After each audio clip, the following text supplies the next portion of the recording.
years as an editor, I have noticed that coaching reporters is very similar to babysitting reporting.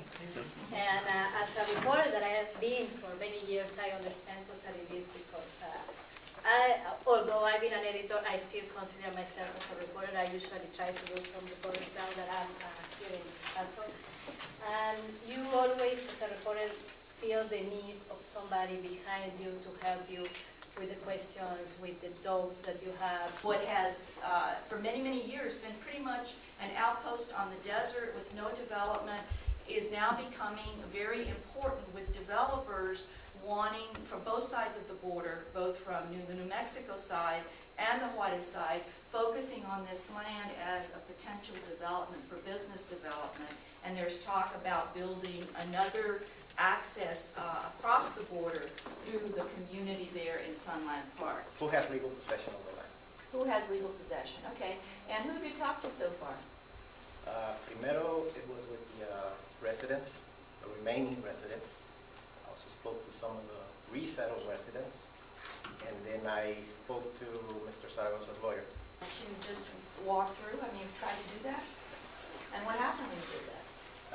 Well, I was told that I couldn't go through. You told him to go ahead and go inside. I told him to see if there is a way for him to get inside. Actually, he But- talked with the lawyer, and the lawyer told him that he would try too. He would try to do it, but Yes.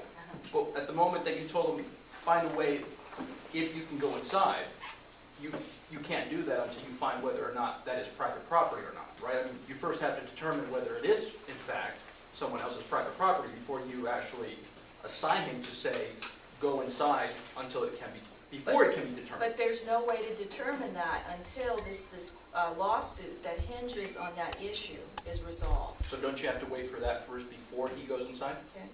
No, I wouldn't say so, because what makes this public de facto right now, in my view, is that there's other people living there. And he has a right, every right in the world to access these people and interview them. But at this point, there's no legal document, there's no legal stance on whether or not this land is private property. So you could go in there and you could be going into public property for all And you know. if you were to deny access to these people, that makes them de facto prisoners of Mr. Zaragoza. In my estimation, if somebody residing in that compound has invited Armando in and thus takes him in, that there isn't an issue. If a law enforcement official says, this is private property, do not cross this line, you're talking about a whole different issue. You're talking about a guy hired by a guy who has a piece of paper who says this is his property. That's a third-party issue that is sort of secondary, because it's not black and white. I mean, if somebody lives there and says, hey, yes, my name is Alicia, come into my home,